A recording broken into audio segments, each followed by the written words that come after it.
Ladies and gentlemen, thank you for joining me today on J Slay, Made in the USA, where we explore truth, expose deception, and inspire courage. As you know, guys, often on this show, I focus on broad issues that can face our nation as a whole, but occasionally I'll hear of a local story that is worth our time and attention, especially when we can provide an exposure of corruption or a denial of justice to those who need our help, and platforms like this can shine a light in the darkness or bring the social pressure necessary for positive changes to occur. Today's guest is Tammy Bowen. She's a licensed minister who has been professionally involved with abuse prevention, recovery, and treatment for almost 2 decades since losing her husband to a cocaine overdose back in 2005. She also has her own set of traumas she's worked through, which has given her a heart for this ministry. We're also going to be having on Katie, an abuse survivor who has chosen to make her story public today and share her perspective of what it has been like to go through this process. And we'll get to what that process is. Now back to Tammy. Tammy's personal experiences have given her a deep understanding of the challenges faced by those struggling with addiction. And she's used her passion to help the hurting with a whole host of local ministries. She's now the president and founder of the Bethesda House. Director and founder of the Bethesda House, a nonprofit organization that provides meals, fellowship, transformational housing, and ministries for people experiencing deep-seated trauma. Bethesda House has been utilized as a resource by local crisis units, such as public volunteer behavioral health, for people that have no other place to go. So the goal of our interview today is twofold. One, we want to shine a light on the denial of justice by a local school board and municipality for a young female abuse survivor who simply wants to complete her high school education. And then number 2, we want to provide a platform for this wonderful local ministry called the Bethesda House. And side note, my grandfather, Fred McDonald, is the president of Bethesda House as well. So I'm kind of uniquely not involved specifically other than today, but it's just cool that my grandfather's involved with that as well. So with that, I'm going to bring on our first guest, Tammy Bowen. So great to see you today. Thanks for coming on. Hi, thank you so much for having me. I really appreciate it. Absolutely. So set a foundation for us, Tammy, on, we talked a little bit about your husband. Give the audience a chance to get to know you, why you have a heart for this, maybe share your own story in 5 minutes or so leading up to becoming the founder of the Bethesda House. Okay. So, yes, my first husband, we were married for 14 years, and he died of a cocaine overdose at our house. He had also an alcohol, he had various addictions that he struggled with. And so I had just gotten him out of jail that day from being in trouble for driving while under the influence. And I brought him home, and, I was so happy to get him back. I had been trying to run our company and everything. And that evening he had went and gotten some cocaine. And when he was in another room, he did that and then came into the room where I was, and we were starting to watch a movie, and I noticed something wasn't right. And as the night went on, he actually died in our bedroom that night. Wow. And I had no idea. I thought it was an aneurysm or something like that, because literally I had just gotten him back that day, and did not know till later when he had left at lunch that he had picked that up. So for years, though, the heart of my husband was, one time we were driving and we saw a sign, and I know this sounds silly, but it said drunk deacons and sipping saints. What is the truth? We had never been to that church before, but he was like, we're going there next Sunday. But it was his heart that was like, I know there is a truth that will set me free. I just don't know what that is. Mm-hmm. And because of this process, walking out life with him and my own struggles back then, I knew that Jesus' blood was enough to cover our sins, but I did not know about the resurrection life, and that we really can be free from the things that hold us back today. Mm-hmm. And so anyway, now that I understand more of identity in Christ, who we are, more of what Jesus did on the cross, that we receive those things freely from him. Those are things we didn't know back then. And so he kept trying to come out of this struggle, but didn't know how. Mm-hmm. So anyway, That was our heart. That's how my heart was birthed, to help people in recovery. I used to pray all the time, Lord Jesus, give me eyes to see him the way that you see him, because it's so much when you live with someone in addiction and all of the destruction that comes with that. Do you feel, Tammy? So I hope that kind of answers. Totally does. It gives us the foundation of the past. With your work, with I guess the word would be more just people that are recovering from addiction. So not so much, maybe there's trauma involved in that, but not the abuse side, but more the addiction side. Have you found that it's almost always a process where you make 3 steps forward, 1 step back, 2 steps back, where it's just kind of, how often does it feel like it's a process versus those people that have that story and say, God just rescued me from this addiction and I never felt the need to do it again? Because I know that those exist. I just don't run across that as much. Yeah, I mean, they do absolutely exist. Yes, they do. Yeah. But it's all a process, just like the sanctification process. As someone in addiction, and that's one thing that I tell the girls all the time, they talk about themselves like they're separate, like their struggles and who they are is so much different than the average Christian who has things to overcome as well. And when they think there's this big chasm between their struggles and ours, and that's where I come in and say, listen, at the root of it all, we all struggle with the same core beliefs that are lies from the enemy, and Jesus just wants to set us free from those. The way yours manifests is just different than mine. Yeah. But at the root, it's the same. Does that make sense? It does. It does. So talk to us about, because you were working in various ministries for a while. When did Bethesda House start, and what are the key operations that it does? Okay. It started in January of 2023, and for the first 11 months, we just continued with outreach. My heart was with outreach because I was with another organization for 5 years, and we did street ministry. So we continued to do the street ministry with Bethesda House, where we go pick up our unhoused friends 1 day a week. We literally pick them up in our van, take them to another location where there's picnic tables and all these things. We sit down, we have dinner like we're having with family. And that way we build relationships because we love them. When they're ready to get into transitional housing, if they need tents, whatever they need, we try to meet those needs. So the first 11 months was that until we got our first house at the end of last year.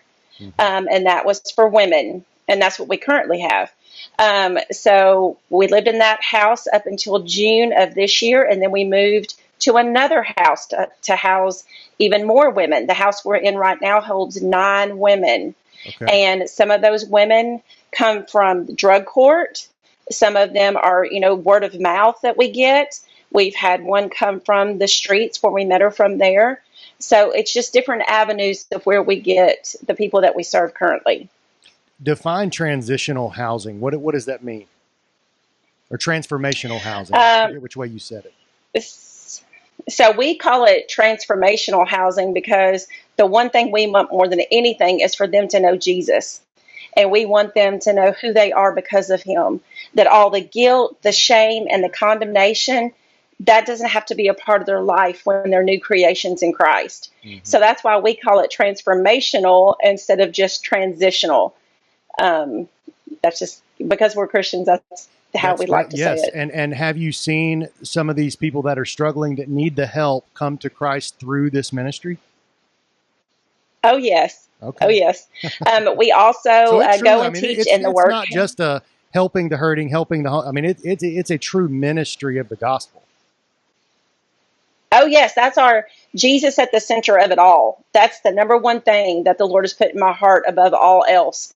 Everything else just kind of falls into place when he's the center.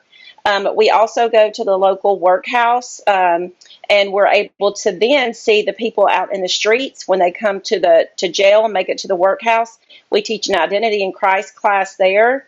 So we get to see some of them there. And then if they want to, they can transition to our housing. So we're really trying to meet people and continue to plant those seeds along the way. Okay. Now, when you say workhouse, a Christmas Carol comes to mind where he's like, are there no prisons? Are there no workhouses? Is the workhouse you're talking about the same as the workhouse. Uh, okay, so when they get to a certain place, they get to go over to the correctional work center, Okay. and they literally get to have real regular jobs during the day. Okay. And that money goes to different things. So yes, it is a work Hopefully center better house. than the Yes. one he was alluding to, because he made it sound like it's just this horrible thing. So anyhow, glad to clear that up. Yes. All right. So That's okay. being a Christian ministry, but working as a resource for some municipalities, and that what was the volunteer? What's it called? Out of, say, Rutherford County. Volunteer behavioral health. Uh-huh. So volunteer behavioral health, which is municipal, public. It's not, Christian by any means. Do they have any issues with leveraging what you guys do and sending people to you because you're a Christian ministry? Not that I'm aware of. So they got one of the liaisons for them got a hold of our brochure in June. And since then, they have sent 4 women to us. They called me, and one of the guys was like, I got a hold of your brochure. Would you be interested in coming and interviewing, one of our ladies? This was the first one back in June. And I said, okay. So it was the first time I'd ever been to the crisis unit. So I go there, sit down. They tell me who they are, what they've been through. We kind of share. I share about who we are, what we do. We offer classes and things like that. We all go to church together on Sundays. So I'm like, is this the kind of place that you would want to go to as well? And so I sit down, interviewed them. And I will tell you this, volunteer behavioral health is excellent at what they do. But I know that they struggle finding places for people to go, because the individuals that we were given, I know that even the one that we're going to talk to here shortly, she was on the last day. And had I not come in, I don't know who they called before me, but they couldn't get anybody to come and interview her. They were going to have to open the doors, and she would have been on the streets that night. Yeah. So there is a huge need to help individuals. But so starting in June, we started getting some women from the crisis unit as well. Okay. Well, this would be a good time to segue over to the story of Katie. And when my grandfather called me, I think it was maybe 2 or 3 weeks ago, and told it to me, it made me mad. I was like, how could this be? I mean, this is in my backyard, and they're treating this abuse survivor like this. And then I talked to you, and you confirmed the story. So tell me how you were introduced to Katie. Now we're protecting her identity today by using, not her real name. It takes a lot of boldness for her to come on the show today. But tell me that story, set that up for us, and then we'll bring her on. Okay. So I was called by the crisis unit, and I went and interviewed Katie. And so as I'm sitting with Katie, I'm learning Katie just turned 18 over the summer, and she's not finished school. And part of her desire is to finish school. So she willingly is transparent and lets me know, I've been in the foster care system. I was struggling right before I came in here, and I wrote a suicide note. That's how I ended up in here. And I was like, okay. So as I'm talking to her on the inside, I'm kind of going, Lord, I've not had anybody this young. And immediately I started literally on my heart. It was impressed upon my heart. Do the Broken Princess with her. Like the Holy Spirit was just completely letting me know that. So because he said that, I knew he was saying, take this young girl in. So we continued to talk. What is the Broken Princess? Just most people wouldn't know. So here's the significance of him saying that to me. As I continued to talk with Katie, she began to tell me her trauma of her past, and that she is a cutter. She cuts to release the pain.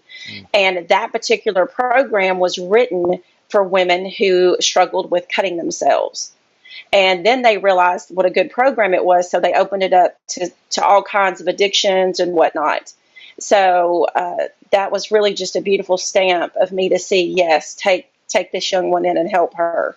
So that's what the Broken Princess is about. It's about uncovering the guilt, shame, and condemnation, and them discovering who they are in Christ. Is the bottom line of that. Got it. Okay. So I'm sitting down interviewing with her. I go ahead and take her. She begins to express to me that over the summer, her foster mom had taken her to a particular school that really focused on students with IEPs.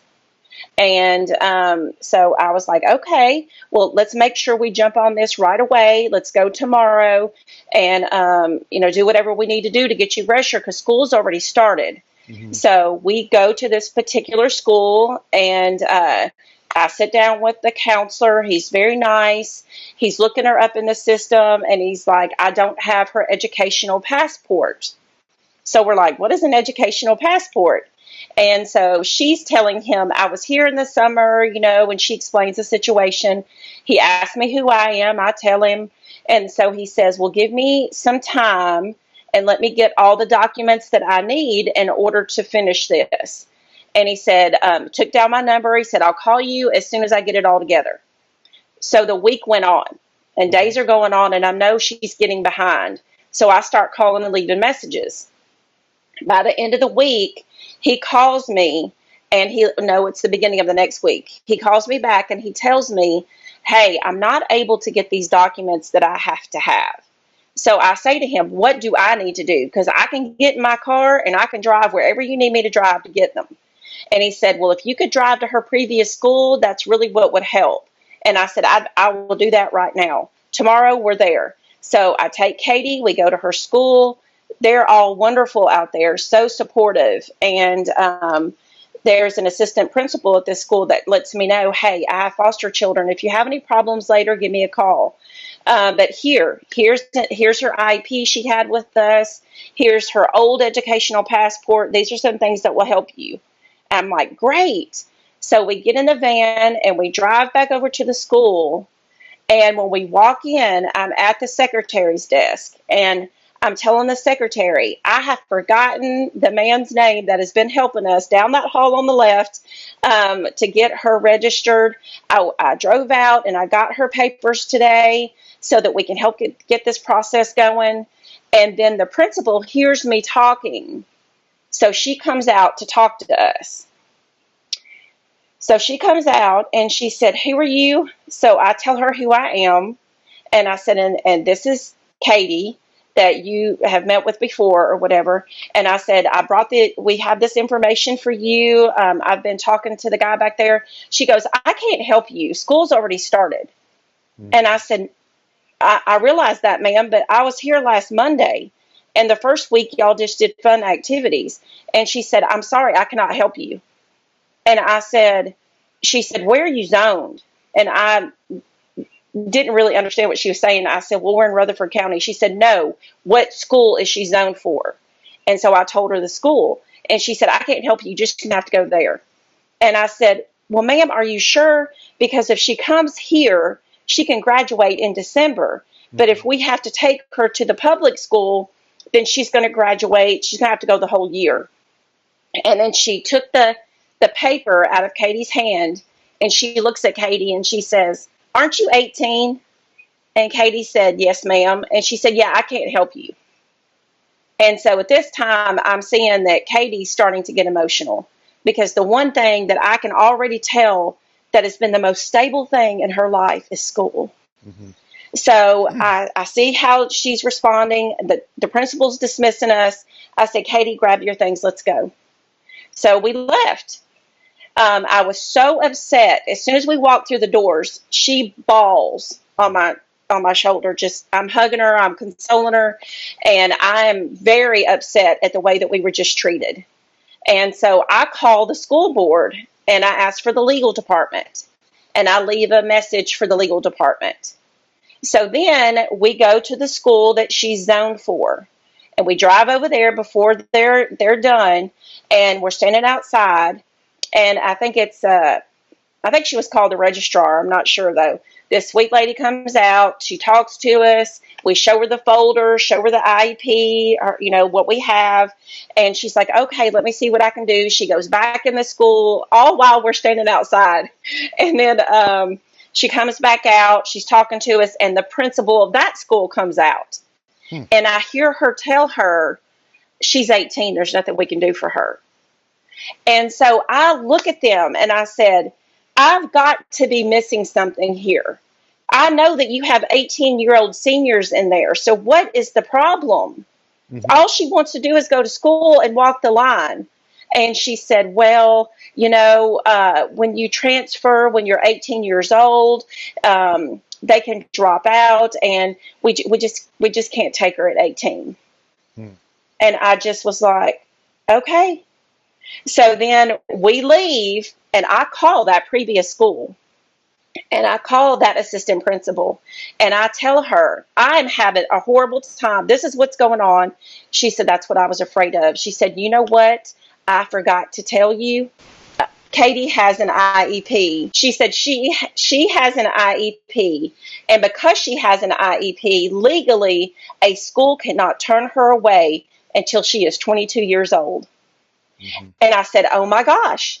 So then I call back the local zone school, and I tell the sweet little lady that came out, I said, listen, I've been informed that because she has an IEP, you have to take her legally. I said, could you please go talk to your principal? Because if y'all are not going to take her, I'm going to have to do something else.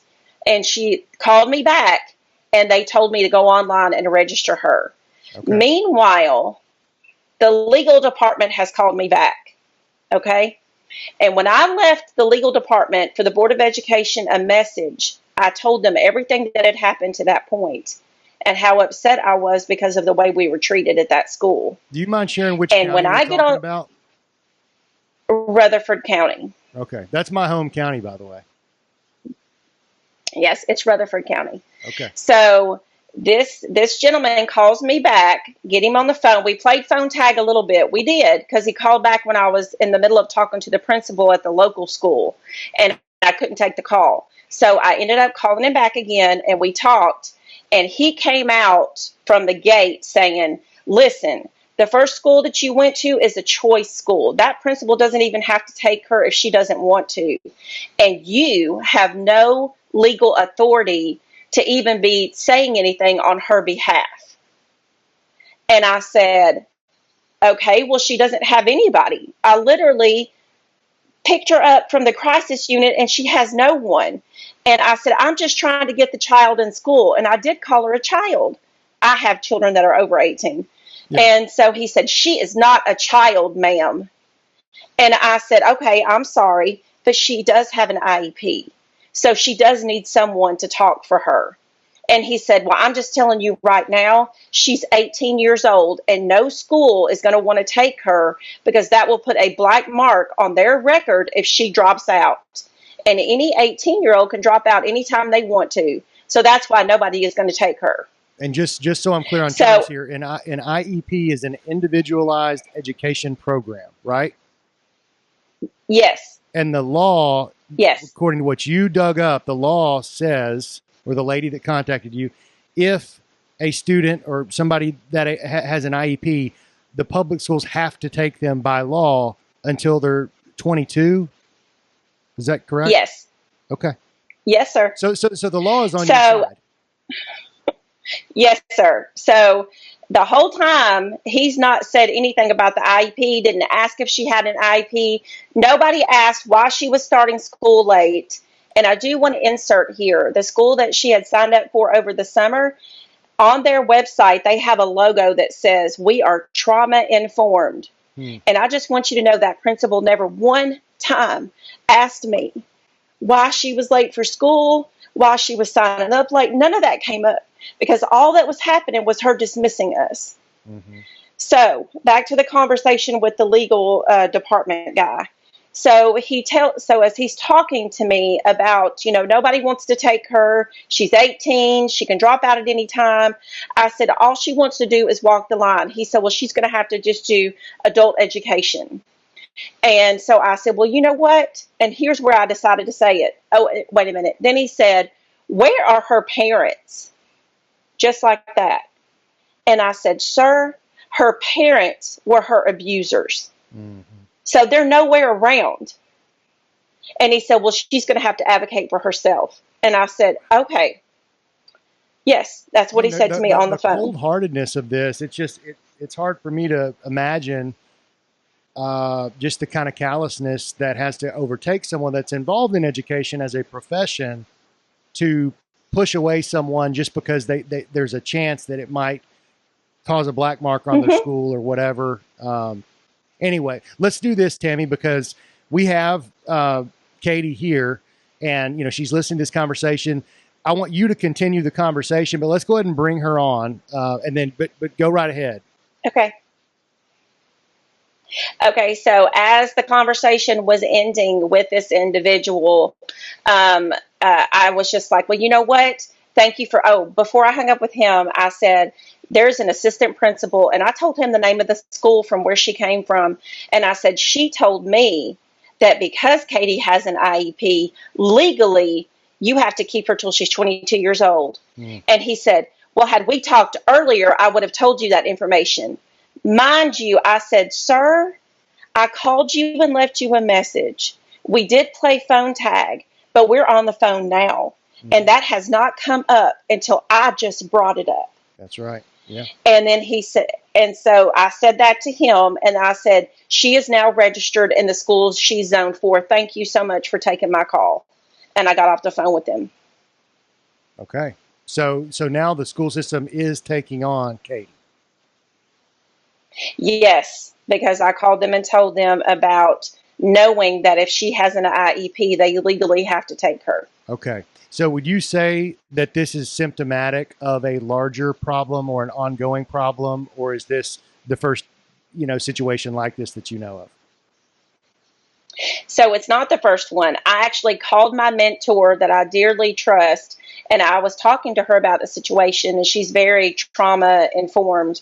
And she said, you're not going to believe this, but when we moved, and they're in Tennessee, but she said, when we moved, I had the same problem with my sons, and they would not let my oldest son go to school because he was 18. So I had to finish homeschooling him.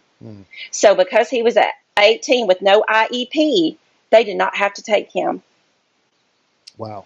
Okay. So it's significant on a larger scale. Well, Katie, you wanted to come on the show today, and it was unexpected to me, but I thought you said you wanted a voice. So talk a little bit about your experience and your perspective on this, and you could start from the beginning if you want. Well, how far back do you want me to go? Just wherever you think it matters for this story. I mean, you could even talk about, again, I want to give you the platform here, Katie, to just tell your story. So whatever you think is relevant that you want to speak on, go right ahead. All right. My name's Katie. I've been through many years of trauma. Many, I say. I didn't come into the system until I was 16. They failed me 3 times with just a foster care system. When I came in, they categorize all of us teams as the same. So we don't get a fair chance like the little kids do whenever we get housed. We're all seen as runners and aggressive, all as a whole, but not everyone's the same. Okay. They separate children by categorization, while teens are all seen the same. I was not in the legal side of state's custody. I was just in the regular foster care side. Okay. So it took me 3 months to even get into a group home. So I was in the office for 3 months every night, sleeping for the first month, sleeping on office floors with this other girl. And then the last 2 months, they finally opened up some safe houses for DCS children. The office of DCS? Yes, they had like air mattresses they would blow up and be like, all right, time to go to bed. Amazing. Do me a favor real quick, Katie. Move the computer screen a little closer to you. I just want the volume to be a little louder. Yeah, there we go. Perfect. Awesome. And one other question, if you don't mind, like when did your personal abuse, because just like Tammy was saying, your own parents were involved with that. When did that end?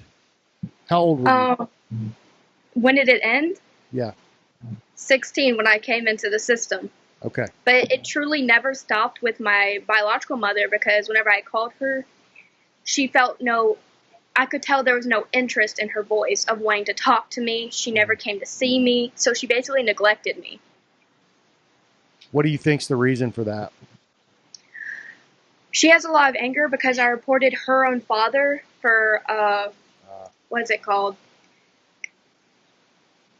Whatever, he was touching me inappropriately for many years, and I kept saying when I was a little girl, if you keep doing this, I'm going to say something. Well, one time he went too far, and so I said something, and nobody in my family believed me. They all thought I was liars. They said, if I ever see you near my children, I'm going to put a restraining order on you. So I kind of lost my whole family after saying something. Yeah, I'm so sorry to hear that. Okay, so let's move the clock forward here. You were talking about the situation, sleeping on the office floors of DHS and all. Was that in Rutherford County? That was in Sumner County. Sumner County. Interesting. Okay. Is that where you were from? That's where I was from and where I was picked up. Well, technically I wasn't even picked up. I was dropped off by my own mom, but yeah. I'll just throw this out there. Interesting this was happening in Sumner County, because I've done a couple other shows that involve local corruption, and Sumner's high on the list for maybe other reasons. I don't know. Anyhow, that's maybe a story for another time. So you got involved in Rutherford County through, how did that happen? Okay, so I've been through multiple foster homes. Some were overnight, and they're like, we can't take her. We don't want to risk anything. While others were like, just straight up, yeah, we are not going to take her. But I eventually, after 9 months, got into a foster home. It was a kinship placement, which means you know the person personally and they know you. Okay. I was with them for a year, but after I went to a mental hospital, it's not really, well, I don't know the technical term they use for it, but like basically disowned me, and I went back to the office. Okay. And what was the reason for the mental hospital, if you don't mind? Anything you don't want to share, you don't have to. No, it's fine. I have episodes where I get really dark thoughts. Okay. And sometimes it's too hard to cope with, so I end up hurting myself, so then I don't feel it. Would that be like the cutting? Yeah. Okay. All right. And then tell me your experience when they sent you to Bethesda House with Tammy. I was overly excited on the first night because I really thought I was going to be put on the streets, because they said, well, we got some homeless shelters on standby, but then I was told by another person, realistically, those are all going to be full. So you are going to be on the streets if this place does not take you. And so when I came for the first night, I was super excited. I was happy to meet everybody. And I stim a lot. I'm a happy stimmer. What does that mean? Like when I'm happy, I'm like okay. I don't know how to. I kind of saw you doing that off camera. You're fluttering a little. Because I was so excited. I'm finally going to be heard. Well, good. Yes, you are. Okay, so you were excited, and then walk us through. Tammy gave her perspective on the different principals that were involved, the school board. You were aware of all these conversations. I think you were even in person there for a few of them, right? For all of them. All of them. Yeah, not the school board, maybe. No, wait, in the car, yes. Right. So I'm just saying, generally speaking, school, what has been said. Yeah, with the first school, I literally went out after she kind of dissed us, said, yeah, we can't help you. Because all right, this is the funny part. When I came in during the summer before my birthday, I think it was before my birthday, she literally said, how soon am I going to be accepted after my interview with her? Because this is an interview school, so you have to be interviewed to be accepted. Okay. To see if you're fit. And so I said, how soon am I going to find out if I'm accepted? She's like, really soon. I'm like, okay. I was expecting a day or two. No, she said, get up. I'm like, oh, wait, what? And so she shook my head and said, welcome to Holloway. Oh, welcome to the school. You'll find out. We'll accept you when we get your papers. I'm like, awesome. Is there a reason you wouldn't want to say the school's name? Well, she really originally wasn't going to say it, so I'm like, well, maybe we're going on that train. So okay, all right. Anyway, keep going. And so after, whenever I went back into the system, we was looking into basically a transitional house, but not really specifically. It's just for kids who need somewhere to stay, but who are going to adults. And then I got a call. I was so happy when I heard that I have 2 possible placements, and I got accepted within the first one. And I'm like, yeah. So me and my current foster mom have a really close bond.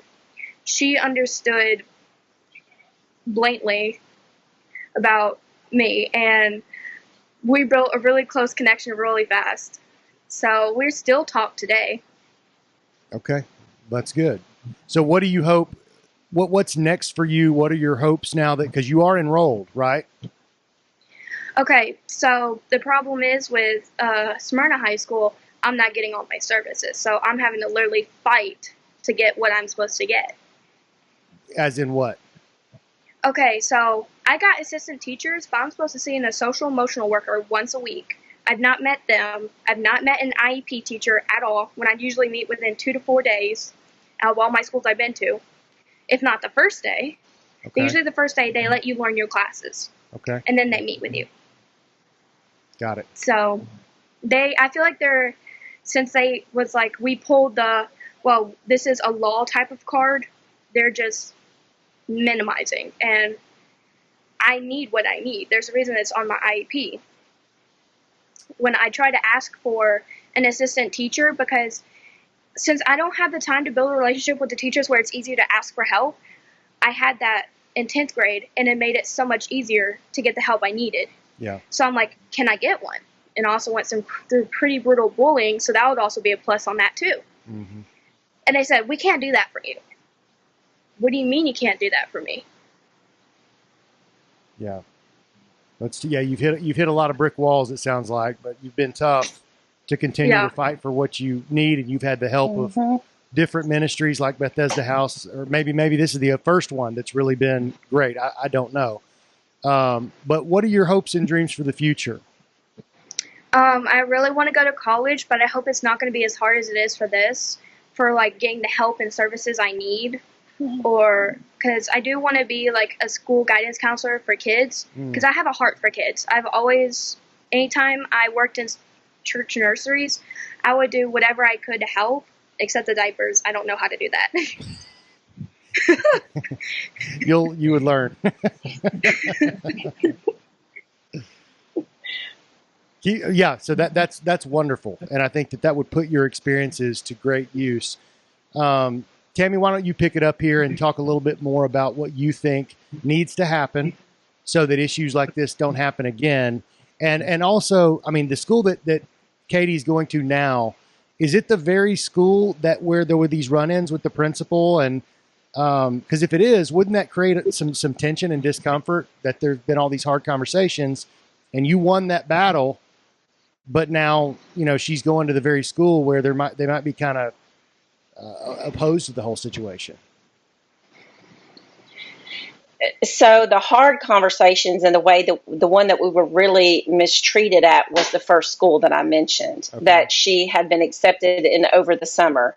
I will say the school that she is in now, it seemed as if at least the first lady was unaware if someone had an IEP that they could stay until they're 22. Right. Now, the principal, when she came out, she was not rude or anything. That is something that she should have known, though, if I'm honest with you. And I'm not trying to get her in trouble, but if you have someone standing here that has an IEP, then you don't turn them away. So more than anything, I just feel like, for the most part, there needs to be more housing. There needs to be, other organizations like us that are willing to step in and take people so they don't go straight to the streets. I cannot imagine Katie walking out those doors that night, not knowing where to go or what to do. And because we have an outreach to the unhoused, it's just not something that I was willing to do, was to let her go somewhere, go and not have a place to live at 18 years old. So when they're released, we do need more organizations that will help. But I can also tell you, previously in this year, we had gotten some funding. It was $40,000, and we had to have the money up front, and then we got reimbursed. Well, it was for 3 months. Once those 3 months were over, we had to go back in and try to get that funding again, and we were denied. And we were denied because we're so new and we were a financial risk. As far as I know, unless you have money up front, it's always a financial risk to start something new, whether it's a business or ministry. And here we're surviving off donations, So that was a little bit of a hit for us.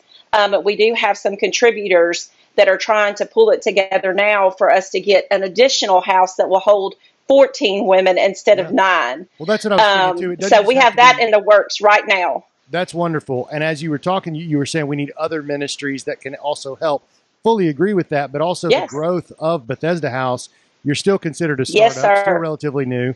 So I'm gonna bring up the website here. Let me change. Can you talk real quick, Tammy? Yes, absolutely. Okay. Why don't you this is our website. Okay, this is our website right here, and we just now put up the transformational lifestyle housing right there. So it talks about on the website the training that we received, our certifications. We have testimonials, mine and also someone else from the outreach. Those are some of the things that we do, that we teach. Dialectical behavioral therapy. There's a testimony on there. We have some photos of when we do our outreach as well. And I'll go to the outreach. Our mission statement. Okay. Those pictures are so small, but yes, that's us with the outreach, helping some folks there. Some things we get, a lot of churches will donate hygiene products to us. Material needs, sometimes people are a lot more willing to help, but the financial need is great. But there's what we believe. We want people to know Jesus. We want them to know they're valued, loved, and accepted. We want them to know Him more than anything, because that changes everything. Mm-hmm. A lot of times we only look at what people are struggling with on the outside, whether that's the drug addiction, or like in Katie's case, where she's been to the mental hospital because of her trauma. We all have deep-rooted issues that are lies from the enemy, and Jesus can set us free from those. And I truly believe that, because I've experienced that in my own life. So that is what we do more than anything, is keep Christ at the center of what we do. Our heart is to expand. We want to take the house that we currently have of 9 women and do that for 9 men, and transfer our women over to the house we want to purchase that will house 14 women. So, at first we thought this was just going to be from the homeless and the incarcerated and those like that, until the Lord literally opened up the door to help those that are in the crisis unit. Well, let's talk I'm sorry, I didn't mean to interrupt you, but when you're done, no, you go ahead. Yeah, finish your statement, but then talk to us about the ways people can support. Obviously, there's a donate button right here on the website, but if it's not a donation, what's something else? But go ahead. I'm sorry. So I was just going to say, since He opened up the door of the crisis unit as well, we're discovering, because that's what we always say, is everyone has root issues that the Lord wants to either heal or just deliver us from. And so, I'm thankful to have gotten Katie, because meeting her and my eyes being open to see the need that there is for someone 18 and in her situation, it's just very, very motivating for change. So I do want us to grow as well, yes, so that we can continue helping individuals. Katie, quick question for you. The biggest concern that these principals and school board had was that you would drop out, just based on the past and maybe what they've seen before. How do you feel about that? I mean, it seems like you're kind of raring to go. Well, the problem is the same thing with DCS. They categorize us all the same. They don't see us for what we could possibly be. And that's what I'm noticing. Mm. If you are in a SPED group, like IEPs, 504, or just general SPED, you're categorized as like incapable. Like you can't do things on your own. I'm a person advocating for myself because I'm not getting what I need. I can advocate. it may be hard for me because I don't have that relationship with this school yet, like I did with my last school, but I will advocate to get what I'm supposed to get. And at some point, the ultimate goal, I would think, would be to not have to have any, special extra things, down the road, right? In college or one day if you're a guidance counselor or what have you. Yeah. But right now you need the extra support. Yes. All right. Well, is there anything else as we go forward, Tim? Oh, did you talk about how that people can donate or people can support the ministry? Absolutely. We have people that support our outreach by, giving us plates and to-go containers. And we do have a caterer in Franklin that donates the leftover food from the hotel. And I mean, we get to bless them with some amazing food. But, clothes, tents, different things. So if it's not financial, monetary support, those things are needed as well. If we're able to get this other house, we'll need some furniture for it. Okay. So that will be an immediate need that we're really believing that we're going to have within the next 30 days. Okay. So that's out there as well. If somebody wants to contact you, Tammy, on the website, it looks like you've got your email address there, so they can find you. I'm going to put your website in the links in my description, so everybody can go straight to Bethesda House Ministries. .com and offline, Tammy, if there's other links you want me to add, I'll do that. But I just want to say, I feel very blessed getting to know you guys. I'm thankful for the Bethesda House Ministry and what it's doing locally. And Katie, I'm very proud of you and your courage to continue fighting and advocating for not only yourself, but others that watch you and say, you know what, if she can do it, I can too. Yes. Thank you so much. Thank you so much for having us. Absolutely. Any final words before we sign off? People need to use their voice. Honestly. You'll be heard one way or another. Absolutely. Well, thank you. I appreciate both of you, and we'll see you next time on J. Slay Made in the USA.